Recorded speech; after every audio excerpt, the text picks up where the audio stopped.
नमस्कार दोस्तों, मेरे इस कहानी के चैनल पर आपका बहुत बहुत स्वागत है। आज की कहानी है आज 16 जून की, जो गंगा दशहरा के रूप में है।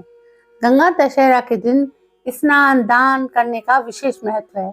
गंगा दशहरा के दिन भगवान शिव और माँ गंगा की पूजा करने से जीवन में सुख समृद्धि और खुशहाली आती है।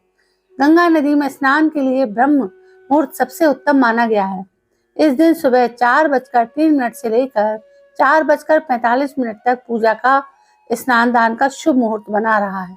वहीं इस साल गंगा दशहरा पर अमृत सिद्ध योग, सर्वार्थ सिद्ध योग, वरयान सिद्ध योग, रवि योग, चित्रा और हस्त नक्षत्र समेत कई अद्भुत संयोग का निर्माण हो रहा है। इस योग में गंगा नदी में स्नान करने से जाने अनजाने में किए गए सभी पाप नष्ट हो जाते हैं। माँ गंगा की उत्पत्ति की कहानी बहुत रोचक और प्रेरणादायी है। यह बात उस समय की है जब श्री हरि विष्णु ने देव माता अदिति के पुत्र के रूप में अपना वामन अवतार लिया था। उस समय धरती और स्वर्ग लोक के अधिपति दैत्यराज बलि थे। वो अपने गुरु शुक्राचार्य के बताए मार्ग पर चलते हुए निरंतर चलने वाले यज्ञ करवाते थे और गरीबों एवं ब्राह्मणों को दान देते थे। उन्हें अपने दानवीर होने का अहंकार था। उनके राज्य काल में देवताओं के लिए बुरा समय चल रहा था। उनके राज्य में असुरों को उनकी सुरक्षा प्रदान थी, जिससे आम जन को कष्ट भी भोगने पड़ रहे थे। तब प्रभु ने इस समस्या को हल करने हेतु वामन अवतार लिया था। बालक ब्राह्मण रूपी वामन देव दैत्यराज बलि के यज्ञ स्थान पर पहुंचे। जब बलि की नजर उन पर पड़ी तो बलि ने उनको उनकी इच्छा पूछी। यह सुन वामन देव ने कहा, राजन, आपकी बहुत प्रशंसा सुनी है। आप दानवीर हैं। मुझे केवल उतनी भूमि चाहिए जितनी भूमि मेरे 3 पग में नप जाए। यह सुनकर सभी लोग वामन देव पर हंसने लगे। महाराज बलि भी अहंकार में आकर हंस पड़े। फिर हाथ जोड़कर वामन देव से और भी कुछ मांगने का आग्रह किया, परंतु वामन देव 3 पग भूमि पर अड़े रहे।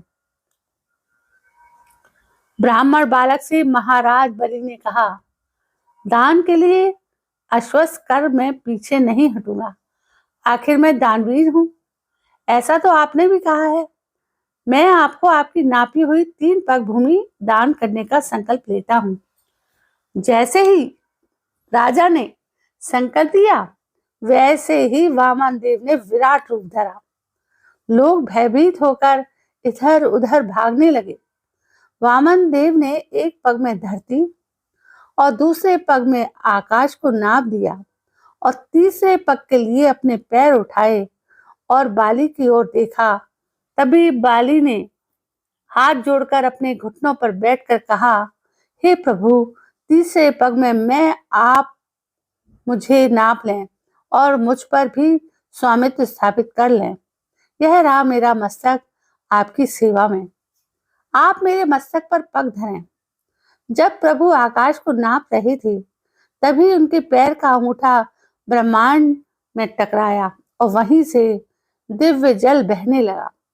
जिसने प्रभु की श्री हरि के चरण कमल धोए, वो दिव्य जल की धारा जैसे ही प्रभु के चरण धोकर नीचे की ओर गिरी, तभी ब्रह्मा जी ने उस जल की धारा को अपने कमंडल में धारण कर लिया और यही जल धारा ब्रह्मा जी की पुत्री गंगा कहलाई।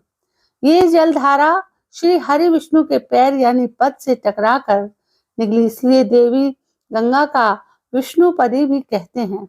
महाराज भागीरथ की तपस्या से प्रसन्न होकर देवी गंगा के पिता भगवान ब्रह्मा जी ने उन्हें धरती पर अवतरित होने की आज्ञा दी, किंतु देवी गंगा की जलधारा के वेग को सहने की क्षमता धरती में नहीं थी। इसलिए कैलाशपति प्रभु शिव ने उन्हें अपनी जटाओं में धारण किया और इसलिए देवादिदेव महादेव को गंगाधर भी कहते हैं। महाराज भागीरथी की तपस्या से प्रसन्न होकर उन्होंने अपनी एक जटा खोल देवी गंगा को धरती पर आने दिया। माता गंगा ने धरती पर आकर भागीरथी के पूर्वजों को मुक्ति दी और माता गंगा की सकारात्मक ऊर्जा से पूर्ण अमृत तुल्य जल धारा मनुष्यों के लिए कल्याणमयी सिद्ध हुई। माता गंगा को देव नदी भी कहते हैं। उम्मीद है कि आपको माँ गंगा की उत्पत्ति की कहानी पढ़ने में बड़ा आनंद आया होगा। दसों दिशाओं के कष्टों को हरती है माँ गंगा। जाने कब हुआ था माँ गंगा का अवतरण। सनातन धर्म में गंगा को माँ का दर्जा दिया गया है। ज्येष्ठ महीने के शुक्ल पक्ष की 10वीं तिथि को हर वर्ष गंगा दशहरा का पावन पर्व मनाया जाता है। इस दिन लोग गंगा नदी में स्नान कर दान पुण्य करते हैं। सनातन धर्म में गंगा को माँ का दर्जा दिया गया है। ज्येष्ठ महीने की शुक्ल पक्ष की 10वीं तिथि को हर वर्ष गंगा दशहरे का पावन पर्व मनाया जाता है। इसलिए लोग गंगा नदी में स्नान कर दान पुण्य करते हैं। धार्मिक मान्यता है कि ऐसा करने से हर तरह के पापों से मुक्ति मिलती है और मोक्ष की प्राप्ति होती है। माँ गंगा के आशीर्वाद से जीवन में सुख शांति का आगमन होता है। आरती का आशय ही धारण करने से है। संतान की सत आचरण एवं असत आचरण सबको सहती स्वीकारने वाली जननी की तरह माँ गंगा का जीवन यद्यपि सहज और सरल नहीं रहा है, लेकिन हर परिस्थितियों में वो निर्मलता शीतलता का परिवेश बनाते समय सम विषम भूमि और पर्वतों से अविरल प्रवाहित इसलिए होती रहती हैं क्योंकि वो प्रतिकूलताओं के परिवार की मुखिया भगवान शंकर की अर्धांगिनी जो ठहरी। माँ गंगा का अवतरण ही उस काल में हुआ जब राजा सगर के वंशज शापित थे। मुक्ति के लिए देव नदी का उन्हें अवलंबन चाहिए था। कथा है कि सगर के शापित वंशजों की मुक्ति के लिए उसी कुल के राजा भागीरथ कठोर तपस्या करते हैं। भागीरथ कोई व्यक्ति नहीं बल्कि लोक जीवन के हितार्थ विषमताओं से संघर्ष करने वाली व्यवस्था का द्योतक है। किसी एक नहीं बल्कि 60,000 तड़पते पूर्वजों के लिए तपस्या का आशय ही है कि एक पूरे समाज की विषमताओं को समता में बदलने के लिए किया गया आंदोलन। इस लोक कल्याण के भावों पर मुग्ध होते हैं महादेव। असुरों के राजा बलि के अहंकार को मस्तिष्क के चिंतन से रसातल में करते ही भगवान विष्णु का रूप विराट होता है और 2.5 पग में 1 पग में ब्रह्मलोक जाता है। ब्रह्मलोक जाते समय विष्णु के चरण पर अंतरिक्ष में विद्यमान विषाणुओं द्वारा हमला भी होता है। ये पर्यावरणों की क्षति पहुंचाने वाले जीवाणुओं की प्रवृत्ति ही होती है। संक्रमण फैलाना, संक्रमित और घायल चरणों को ब्रह्मलोक में देव मंडल द्वारा प्रक्षालित तथा संक्रमण मुक्त किया जाता है। ब्रह्मलोक में जल का आधिक्य होने पर ब्रह्मा अपने कमंडल में ले लेते हैं। ब्रह्मा का कमंडल है तो जल का विषाणु तत्व तो नष्ट होना ही है।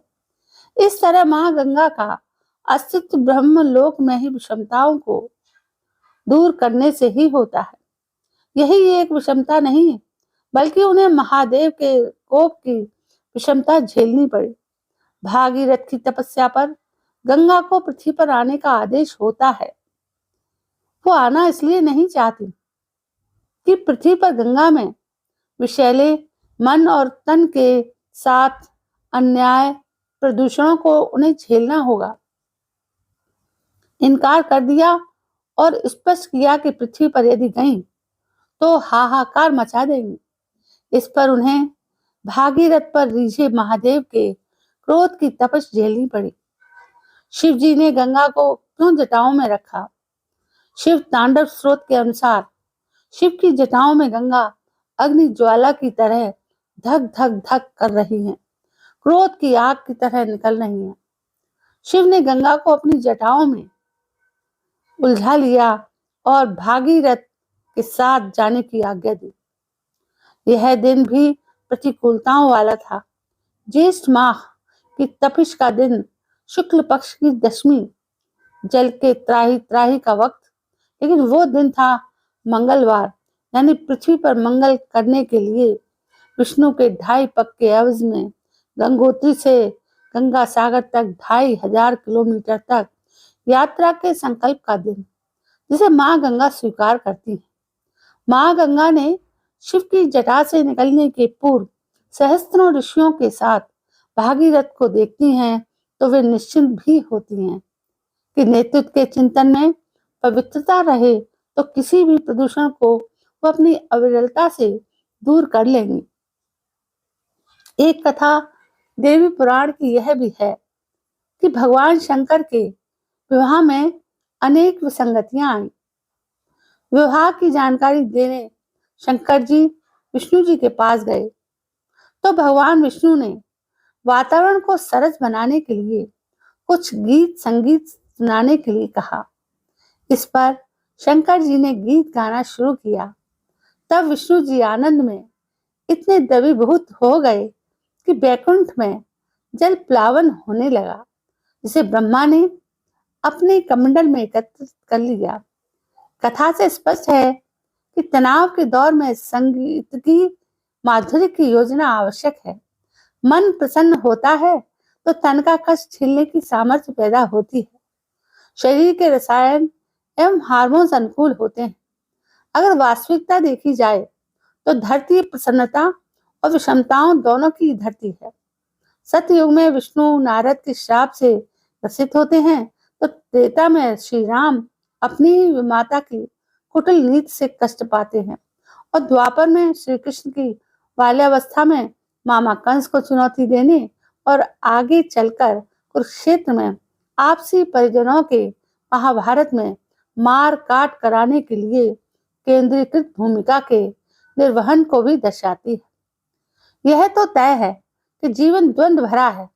मधुबंसी खुशबू के साथ पतझड़ में सिर्फ पेड़ों का कंकाल दिखाई देता है। वर्तमान दौर में भागीरथ के पूर्वजों के श्राप की तरह का ही युग है। पूर्वजों की तृप्ति के लिए भटकते भागीरथ की तरह चतुर्दिक जन सैलाब के रूप में कोने कोने में भटकते लोगों के समूह को क्या कहा जाएगा। जनता के समूह में ही जनार्दन का रूप देखने का ऋषियों का चिंतन रहा है। लग रहा है कि यह विष्णु जी का वही विराट पहला पग है जिसे 2.5 पग चलना है। 2.5 माह से चलते ये पग यह भी दर्शाता है कि गंगा की तरह विसंगतियों से लड़ते हुए जब पुनः व्यवस्थित होते हैं जन समूह के ये पग तो अद्भुत पग पुराण बन जाएगा। तो दोस्तों, ये थी गंगा की से जुड़ी कई अद्भुत कहानियां, किस्से और वक्तव्य। तो आज आपने ये सुना और शायद आपको पसंद आया होगा। चलिए, कल मैं फिर हाजिर होती हूँ एक नई कहानी के साथ। और आज आप यानी 16 जून को आप अपना गंग दशहरा बड़ी धूमधाम से मनाएं। कल मैं फिर आती हूँ, तब तक के लिए जय हिंद, वंदे मातरम।